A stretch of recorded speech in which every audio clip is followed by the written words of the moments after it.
Hello everyone, welcome to WeBlog Online. Today we have a very special guest with us, Mr. Digital Pratik.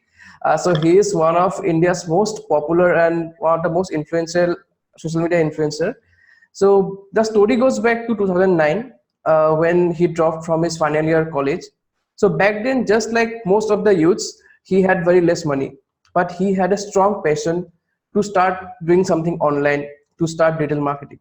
So back then he started doing many different kind of jobs, and now in 2019 you won't believe he is one of the most popular social media influencer. He runs a podcast which is world's like number one digital marketing podcast, and also a lot of people follow him and they get inspired. And the reason why I wanted to cover him in personal branding is because, trust me, even I don't know his complete name. I don't know his full name. I only know his first name, Pratik, and I know him as a Digital Pratik. And that itself is a big accomplishment for him because his followers, I believe, most of them don't know his complete name. So, Pratik, welcome to the interview. Thank you so much, Indrajeet. Thank you so much for inviting me and having me on this event for your WeBlog. And I'm super excited to share my insights and my experience, my practicality with all of you. So, Pratik, for our participant, please give us a brief introduction: who you are, what you do. Sure. So before I jump into my introduction, I would just clarify that I am not the host of world's number one podcast on digital marketing. I'm just a content creator who is uploading daily podcast episodes on Digital Pratik show, which is available on 10 to 12 different platforms. And if you search for digital marketing on Apple Podcast or Spotify, it would be ranking number one by the time we are recording this. So I don't know when you're watching this. The rankings might change because I'm not doing any kind of organic ranking optimization. It is by default based on the value, based on the content which I have. Talking about myself, like I have dropped out thrice. I'm just switching off my WhatsApp or else it will just notify frequently. Anyway, so back in those days, I went into college. I scored 88% in science. I was a very good student. I was good at studies. It was not that I was a failure student. I was good at studies. I scored well, and I took admission in computer engineering. And then I wanted to actually jump into electronics and communications because I was good at physics. I scored 94 out of 100. And I got EC admission in reshuffling in 2007. So I entered college in 2007. In 2009, my dad got a paralytic stroke. So because of some financial crisis, family responsibilities, because I'm the only elder child. So I had some responsibilities. I took a drop, came back, and without any degree in 2007, 8, 9 days, you only get a call center job, or maybe you can just get a job of selling milk or throwing newspaper or something like that. So somebody told me that call center is a good thing for you. I jumped into call center, but as you know, if you are in engineering or science background, you know that when even semester is dropped, you can still go and attend the odd semesters. So when the odd semesters came into picture, I took drop from 6th semester. I didn't appear or take the examination of 6th semester. So 7th semester, I just went into college once again. But then I don't know how something changed over here. I was not able to study or focus properly. And side by side, one of my friends, Sunny, Soham Natwani, his full name is, he's in the US right now. We used to call him Sunny. So Sunny handed me this book called Rich Dad, Poor Dad. And every youngster, when they see this book and if they go through it with full heart, they'll always have a shift in their mindset, the way they look for finance, the way they look for money, financial IQ and all those things. So things started changing over here, and side by side, I was not having interests in communication subjects. So everything jumbled upon, plus I was slowly and steadily having good career in 4 or 5 months only in call centers as well. So my call center journey was like 2010 to 2014. And during that journey, I became the customer service head for a company as well. So my call center days were good, was earning good. And then like side by side in 2011 or 12ish, I would say, when I saw a banner called How to Make Money Online. And once again, just like Rich Dad Poor Dad, we as youth or youngsters, when they see this kind of banner, they instantly click on that and they will be like ready to do anything because they just want to make money. Why? Because those kind of banners always promote something like how to make $5,000, $10,000 in passive income in like 30 days. So like our mind, youth mind gets triggered. Oh yeah, I just want to make $10,000 a month and just sit in my beach or laptop or things like that. So yes, I was one of those kids, and I did that. I invested $25 out of my friend's credit card because I didn't have money, and I lost that obviously. All right, and slowly and steadily since then, as a side hustle only, I was doing all this digital stuff, which comes under an umbrella of digital marketing. So in 2015, I got my first ever digital marketing executive job of 17,000 per month only, 17,000 per month. And my call center job, my first ever call center job was 9,700 something in hand. All right. So like in 2015, I'm getting 17,000 per month, and slowly and steadily, I raised my bar to a couple of digital marketing training jobs, product manager. My last job was a product manager in 2018. And since like June or July 2018, I'm wholly and solely Digital Pratik. So that's like my entire thing, which people now know me for, is like based on my side hustle of 7 to 8 years. And like I'm full-time Digital Pratik since past 1.5 years. And here I am, a digital marketing consultant, a podcaster, a blogger, a YouTuber, a blogger. I'm a hardcore practitioner of social media or internet platforms. That's really inspiring. I'm sure our participants will really get inspired from your journey. Pratik, I want to ask you, like you were from engineering background, so how you started learning about digital marketing? Can you tell us about that?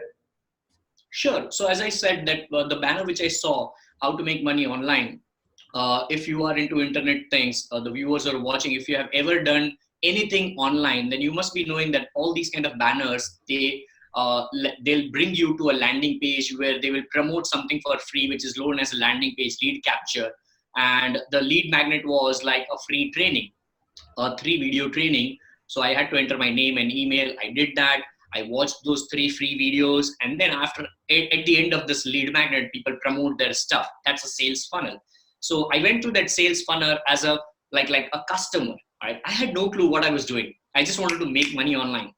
So when I clicked, at the end it was the network marketing company at that point in time in 2012, 11, empowernetwork.com. Right now it is not existing, but Empower Network was like one of the biggest companies at that point in time, and a lot of big players right now like Big Striziers and a lot of other people who are big affiliate marketers who make millions of dollars per month right now. Big gurus were emerging out of that particular company because people used to promote their stuff. So I was one of them. I tried to do affiliate marketing at that point in time without me knowing what affiliate marketing is. So slowly and steadily, as I said, like I was just going through Google and YouTube, right? Nothing else. Because when you don't have money, you cannot invest in courses. You cannot have anything. Also, when you go into first standard, you don't know what will happen when you reach to 12th standard. All right. So it's a journey of you learning and applying something. So for me, it was just a journey. I was just into like kindergarten of like online things, not even digital marketing. Because digital marketing for me, it is like if you're watching this video right now on a blog, on a YouTube, on any kind of digital platform right now, then you are involved in some of the other activities, which is called digital marketing. All right. WeBlog is promoting this particular video in the form of video content. So they are doing video marketing or content marketing, which comes under digital marketing. So I have always like gone through a journey, and I'm still on to that path of going into that journey, and I'll die or else I do digital stuff. And that's where like I'm learning and applying digital marketing through Google and YouTube. And like if you know, like humans, when you have more awareness over here with respect to any particular topic, then you start living your lifestyle based upon some disciplines. So now in my blood and all those things, like Indrajeet, like the viewers are watching, Indrajeet last night told me that, would you like to have any questions for this interview and all those things. And like I was super honest, I have this WhatsApp conversation as well, that I told him that I would be actually 100% comfortable if you ask me raw questions on the spot. That's what me. Now, why this is happening? If this was an interview in 2014, probably I won't be the case. I would actually ask for the questions because there was no experience, there was no practicality. But right now, I have a lot of practical experiences in my field because I have learned and applied from Google and YouTube, and then sharing. So that's how the journey becomes. So I always encourage people not to invest their money straight away in the course. First, learn and apply from Google and YouTube, which are giving you a lot of information, and whatever money you have, invest that money, small little chunks, baby steps, into advertisements or applying strategies, whatever they learn. That's really true because I believe these days almost everything is online. We just need to know how to search basically. So Pratik, I want to know, you had a job, you had a decent job. So what like made you leave your job completely and go full on with like Digital Pratik? Like, have you ever thought that what if it will not work, or like I'm sure you had a tough time deciding. So what was behind that thing? So there was a tough time deciding this once, and there was no tough time deciding me for the second time. Now, why two times? Because in 2016, while I was the senior digital marketing trainer of a institute where I got promoted thrice in like 9 months. So it was one of the golden periods for me in my career. Still, I left the job. There were two reasons. Once again, my dad was not well. Plus, I wanted to do something on my own. So both those parameters jumped into my mind, and then I left the job in 2016. Yeah, August 2016. So I came back to Ahmedabad. I was in Delhi. I came back to Ahmedabad, Gujarat, my hometown, and I started doing something on my own. I was already doing freelancing as a side hustle while I was doing job, but then I started taking clients only, work from home. All right, not building an agency or something. I tried offline, but then I was not succeeding because I didn't have any concepts. I was just trying to jump straight away from a freelancing background to an agency model where I didn't have any practical knowledge. I didn't have any business background or business knowledge because my family, although my dad used to have business, which like on a very small scale, not a huge business, but I come from a business background, business blood, but not that kind of a business or entrepreneur blood. So I didn't have any knowledge, and that's the reason why in 6 months I was failing miserably. Though my money was not affected, my finance was not affected, but I was frustrated. My income levels were gradually getting affected because I was not able to deliver my quality work. Like even if I deliver 99%, I feel that I'm not delivering quality content or my services to my clients. That's where I thought that once again I have to like reduce the clients. I was having 4 to 5 clients, super good amount of money every single month for those 6 months. But then I realized that I have to take a job again. So in 2017, again, I took a job where I was a product manager. The reason why that 1 year gap of me not having a job didn't affect me for my next job is because I was already doing something on my own as well. I was having content everywhere. So people started knowing me as Digital Pratik Small and Little. Right. I was having content since ages like 2011. Since 2011, I started with blogging, WordPress.com when I had no clue about domain and hosting. All right. So I've always believed in putting up content of my own. And then because of this, people knew. So when I went into an interview for a company in Delhi once again, I got this job of product manager. And that's where I once again started doing that. Side by side, I was doing Digital Pratik. So this time in August 2018 or July 2018, when I left the job and jumped into full-time Digital Pratik, this time I even had more confidence. I had more experience. I had more experience versus me having a senior digital marketing trainer job versus a product manager job, all right, which are two totally different things. So over here, I was managing like people, small little chunks of people, small little product, which was a digital marketing course, and plenty of other things. So because I was climbing in my experience and practicalities, this time I had confidence. This time I didn't have any plan B. It was only one plan that yes, Digital Pratik, even though if I make less money, now the concepts were clear. Why? Because like since 2016 hardcore, I'm following Gary Vee.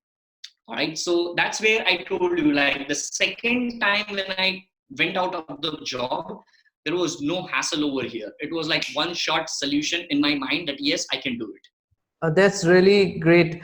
So Pratik, I want to ask you like in now in 2019 when internet is very cheap in India, so why do you think a personal brand is very important? So first of all, I want to know what exactly is personal brand for people who don't know, and then I want to know why building a personal brand is important, like especially in 2019 when the internet is very cheap, it's available to almost everyone. See, there is, first of all, like, what is personal branding? Personal branding is like, let's suppose if I'm drinking this particular water, like you might be seeing me throughout the video, I'll drink a lot of water because I need water when I speak a lot. So if this bottle, I want to sell this bottle, then there should be a name. All right. Now that name could be any brand name. And when you talk about an individual's name, it becomes personal brand. If you talk about the company, it becomes a corporate brand, nothing else. So there is, don't go fancy when somebody talks about personal branding. It's not rocket science. It is like plain and simple. If you, I'm right now accessing Apple MacBook, or maybe I have this camera. So this camera is Sony. Now Sony in itself is a brand. All right. If I'm having this tripod is of Joby. So Joby is a brand. All right. If I'm using this iPhone, Apple is a brand. Now, tomorrow, if I come up with, let's suppose, currently I don't have that pen. I might have that pen in my bag, but I have a pen on which Digital Pratik is written. I use my customized pen. All right. So that pen, if I have, then probably that is Digital Pratik pen. I was like looking for it, but I guess I won't be able to. It might be somewhere else. Anyway, so that's personal brand. All right. So there is no rocket science. Second, you said that internet is cheap in these days, and why personal brand should be an important and all those things. There is no correlation. Trust me. Whether internet is cheap or costly, like if you want to do personal branding, you do it. Nobody's forcing you to do personal branding. Like I know I have a lot of friends who are super happy in their job. They never watch my videos. They will only spend time with me if we meet together, if we are having dinner together. All right. So what I was saying is like the personal brand thing, everybody has not to do it. All right. It is not a compulsion that you have to do personal branding only, then you will succeed online. No. There are a lot of I have friends who are affiliate marketeers and they never show up on screen. All right. And they are big product launchers on JVZoo. Take this Jay Sharma. Have you ever seen Jay Sharma, who is like a great guy, a super affiliate on JVZoo, a product launcher, 6-figure product launcher? He's my friend. He is never putting out content. Right? So it is not necessary that if you want to do something online, you have to do personal branding and that is so important. No, not like that. Right? It's a personal choice. Self-awareness, that's where self-awareness comes into picture. Like I'm self-aware that I'm good at speaking. I like to communicate with people, right? And that's where like people who are listening to this particular right now, they might be wondering that how to get self-awareness then. Self-awareness is like sit quietly, close your eyes and go back in your past, what you were doing since you were doing, and then try to actually see what you are good at. Then once again, do that particular thing online. If you succeed, keep doing it. If you fail, once again, audit yourself that what else you can do better, and then do that online. So for me, when I self-audited over these years, I came to know that since first standard to 12th standard, I was always the monitor of the class. I was always the vice captain and captain of the houses. In my college, I was the Computer Society of India's secretary. I was the president of IEEE. So I always used to communicate, manage small little people, or maybe like always used to lead and used to take action, execution mode while speaking and communicating. That's where I just like to record videos like this. Pratik, I want to ask you, like a lot of our participants who know about you, they might have this question. Like you put a lot of content in most of the platform, but mainly you're focusing on Instagram. So people, okay, but still you are like putting a lot of content on Instagram as well.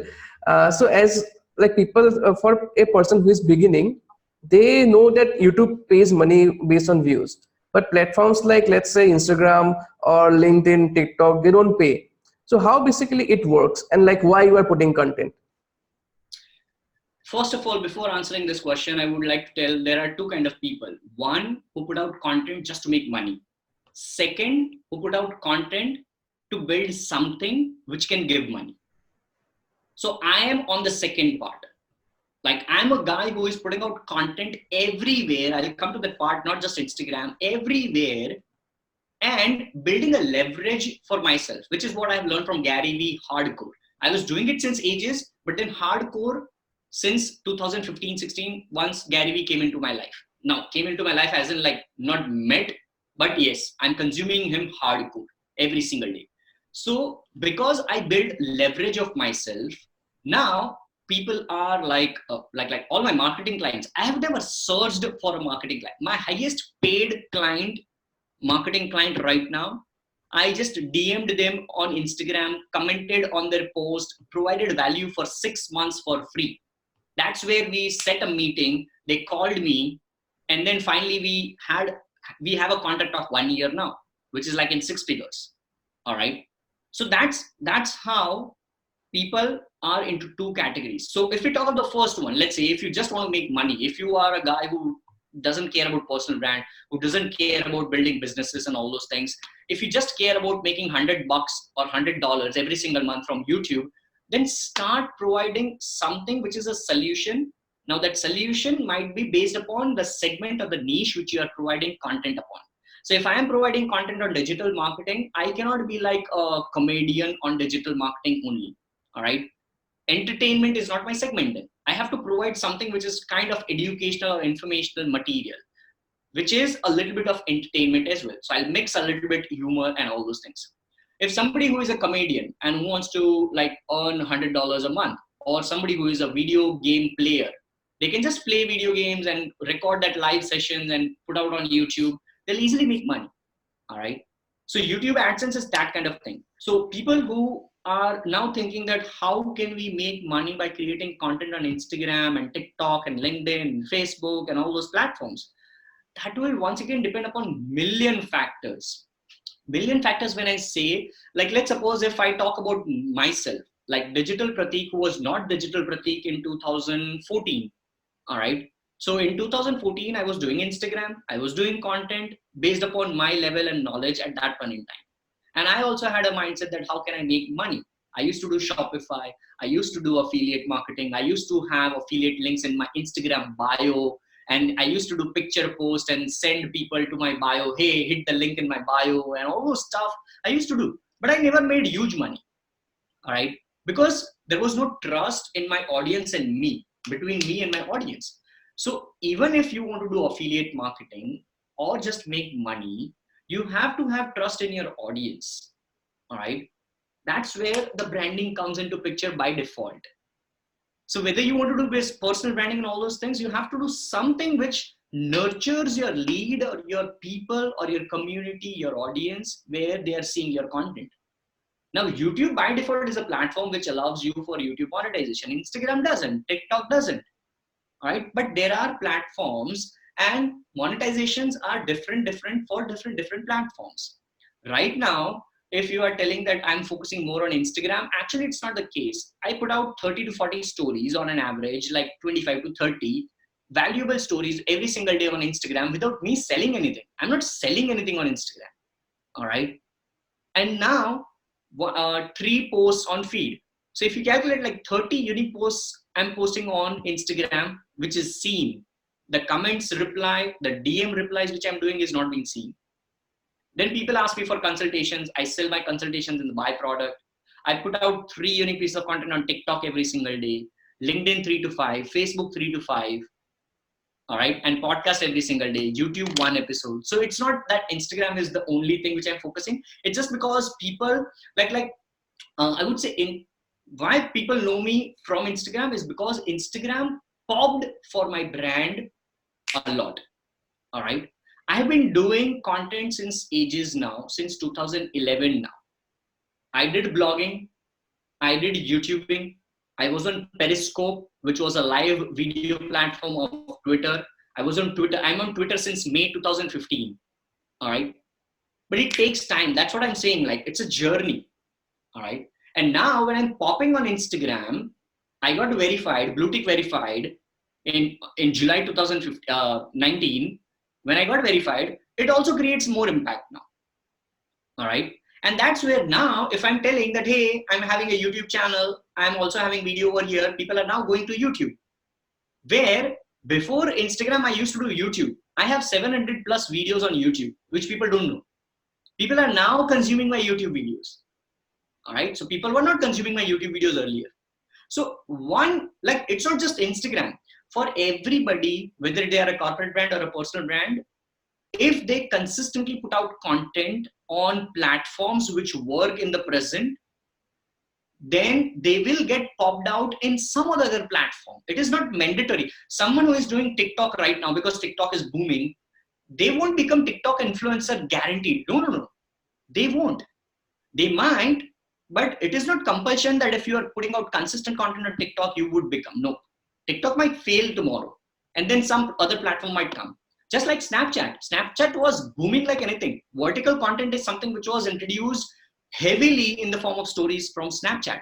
But Instagram copied that feature and Instagram stories, Snapchat grab.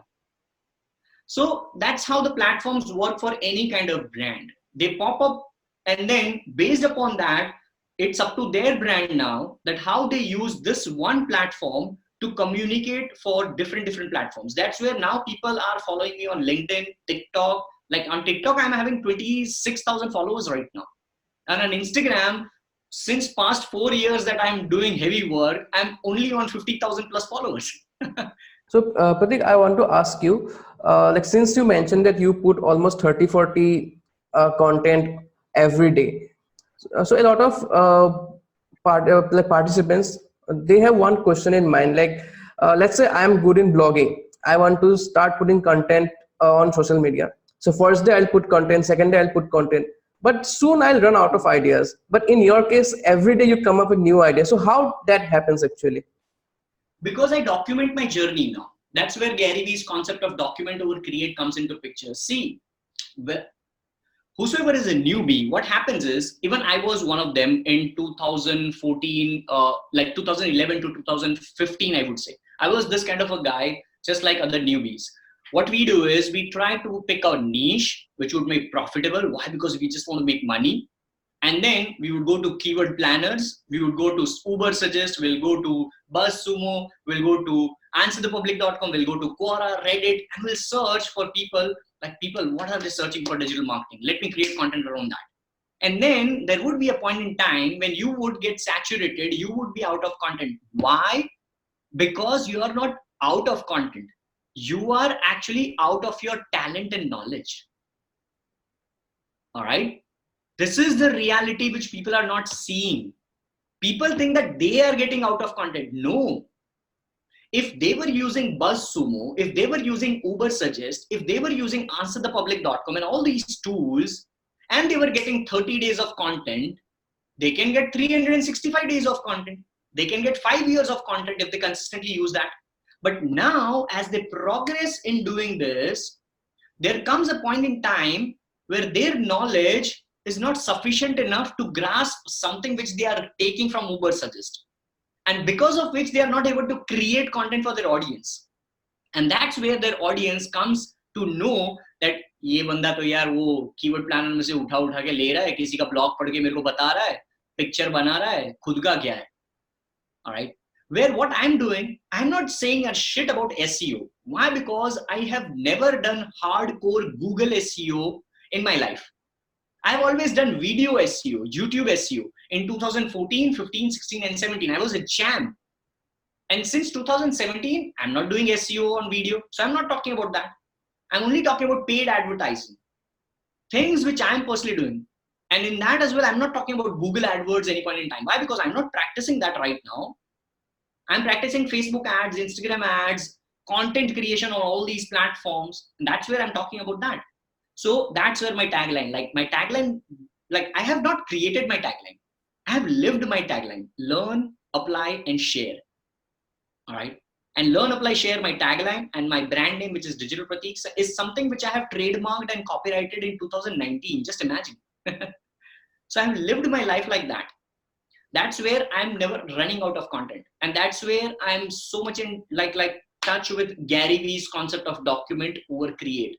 Because I have been doing this since past 1 or 2 years now. And hardcore, I have my D-Rock, I have a video guy following me where I go to talks or deliver keynotes, speeches, workshops. Now I have a proper video guy who roams around me, shoots raw footage for the entire day. All right. That's where I don't run out of content. And today as well, while we are shooting this, I have my phone. My camera is off right now. I don't go fancy. All right. I have camera. I have a high-end tripod. I have every setup over here, but I am not starting that. Why? Because I didn't want to go fancy about that. I'm just having my iPhone. The video is recording, and that's it. So currently, as of now, we are speaking. We already have 31 minutes of content. The main thing that I learned from what you have said is that a lot of people, when they start, they have this mindset that I want to make money from day one itself. I believe that's how that doesn't work. You need to first make content so that people start trusting you, and then you can start making money. I believe that approach is the best one. Not the exact approach. I would say there are, as I said, there are two kind of people. One who wants to build something based on their content and make money. So if that's the case, this is the approach. Second, if you are somebody who wants to just make money into affiliate marketing and all those things, there are ways as well how to become the super affiliate on ClickBank, JBZoo and all those things. For that, you'll have to learn email marketing. You'll have to learn Facebook chatbot marketing, how to build subscribers so that you can provide value, you can provide free content via your subscriber list. And then when the time comes, you can promote your product over there with a blast email, with a blast messenger, like message or anything, right? So there are two ways. Content is not the only solution. Have you seen Mark Zuckerberg putting out content? So either you build a very fine product or you keep on going on content. So I'm not a product creator guy, all right? So everybody has their own spell. My spell is like based on my content, I'm building brand, and my brand is now able to leverage against plenty of things. Pratik, I want to ask you one more question.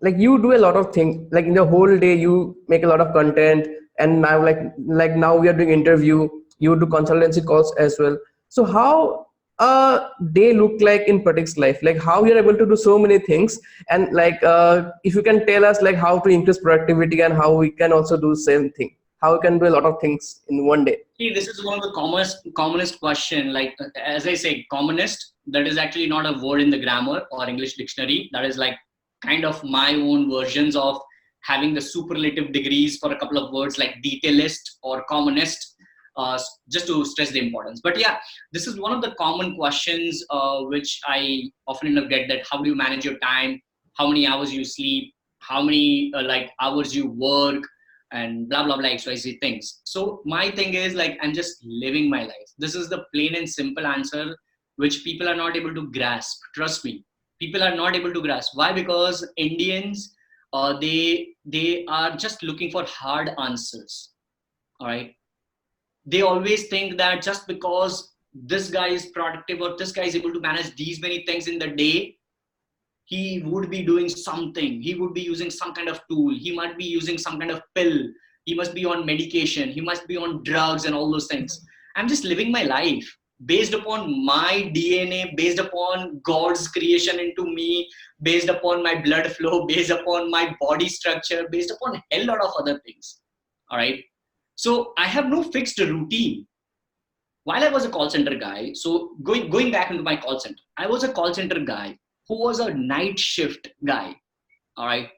I never used to wake up when people used to wake up early. I used to sleep when people used to wake up early. I was that kind of a guy. All right. I used to have graveyard shift, which is like 3:30 in the morning, 3:30 a.m. to 12:30 p.m. My job used to be. I have also done shifts which was like 6 p.m. to 2 a.m. All right. So like there are 4 kind of shift in call center. These are 2 of them. And the other ones are like 9 a.m. to 6, which is like a normal. And the other one is 12:30 to 9:30 p.m. So these are the 4 shifts. I've done all 4 shifts while I was in the call center. So there was no routine at that point in time. I used to just use my time. And that's where Gary's, one of the dialogues from one of the 2016 videos comes into my mind. He said this in Daily V 101 or 102 episode. He has mentioned this, that it doesn't matter how much you sleep. What matters is what you're doing when you're awake. All right. So I'm just trying to use my productive time. Like before this is right now conducted at 3 p.m. All right. We started this interview at 3 p.m. Right now it is 3:50. and we were just setting up in the initial stage. So we are already 35-40 minutes into this interview. Before this, I had a consultation call, so I took that. Before that, I took one of my relative to hospital because he has some fungal infection in ears. So I took that. So while I was in hospital, I was paying the bill. The pharmacist was like giving me medicines. They were preparing bills. So I had like around 5 minutes while they were gathering all the medicines and all those things. So in 5 minutes, not in 5 minutes, like 2 minutes. So in 2 minutes, I was going into my Instagram latest post and I was going through that, all the comments. There were almost like 35-40 comments on that post. I was engaging with all of them. So what I feel is I just engaged with all of them. Plus I created 30 unique piece of content over there. Right.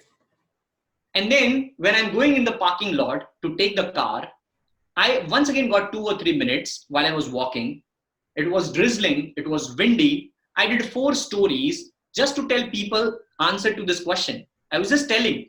I was just doing Instagram story just to tell that, hey guys, people always ask me, how do you manage time and all those things? This is how I do. I just try to use my time productively, nothing else. Because I have 24 hours, you guys have 24 hours. If you have this mindset, just imagine what will happen if I think this and compare myself with Gary.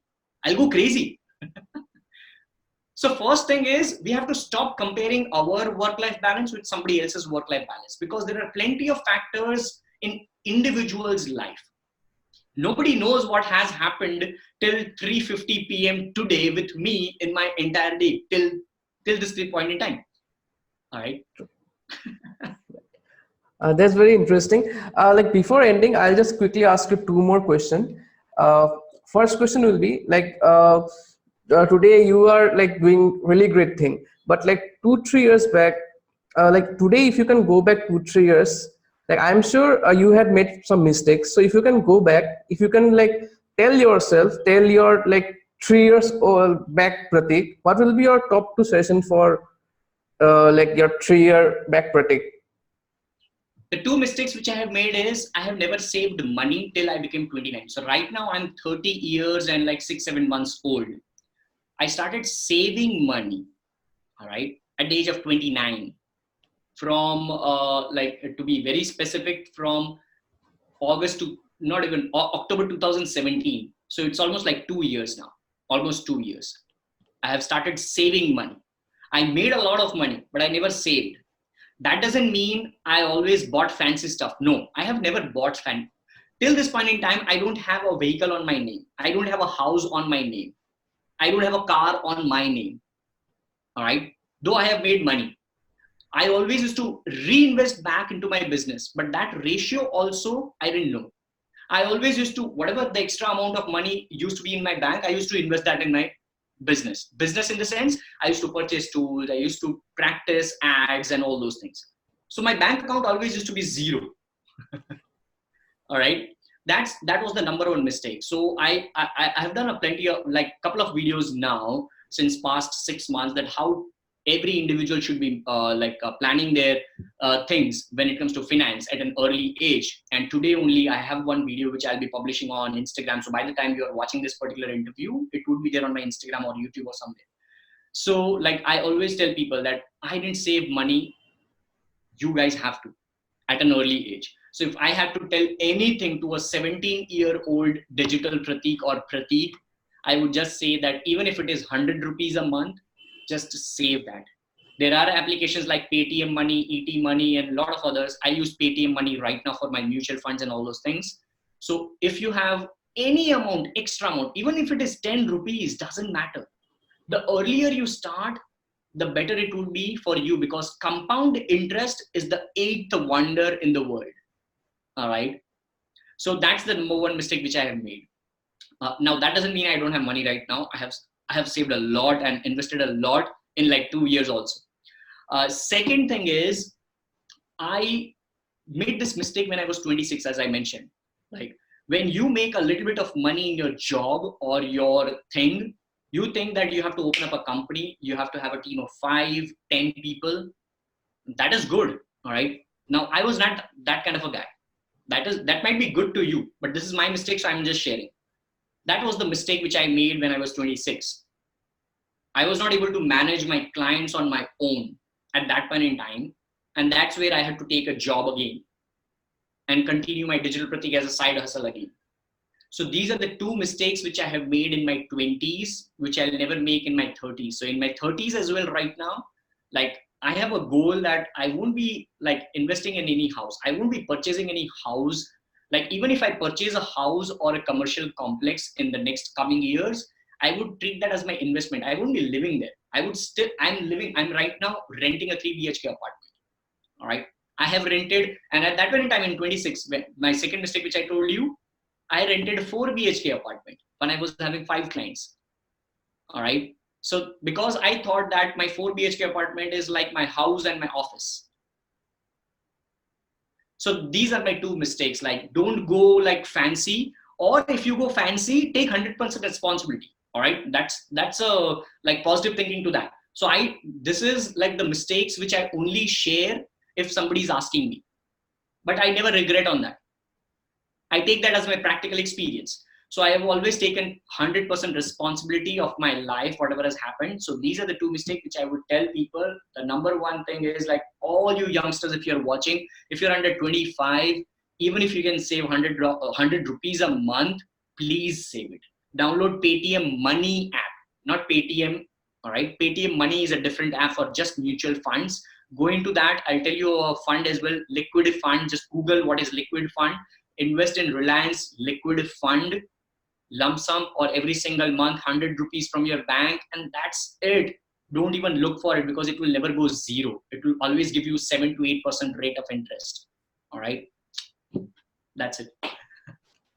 Thank you so much, Pratik. Like I'm sure a lot of youngsters, they don't have this habit of saving money, and after looking at your session, they'll definitely start using the app that you have mentioned.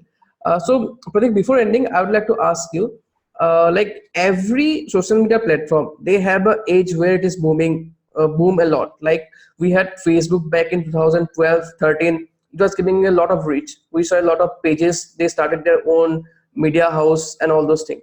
Similarly, what are the platforms which have a high chance of growing big in the next 3-4 years where people can like focus now? TikTok, LinkedIn. Okay, so basically, TikTok, okay, okay. So like, TikTok, LinkedIn, and podcast on all the platforms which you can. So if you have to start a podcast, you have to start a podcast.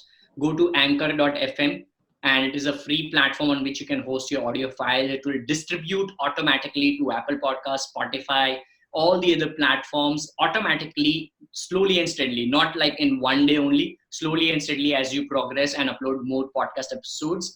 Number two, LinkedIn. Why? Because LinkedIn is right now becoming the professional Facebook. Like it is right now like a Facebook of 2012, 13, 14.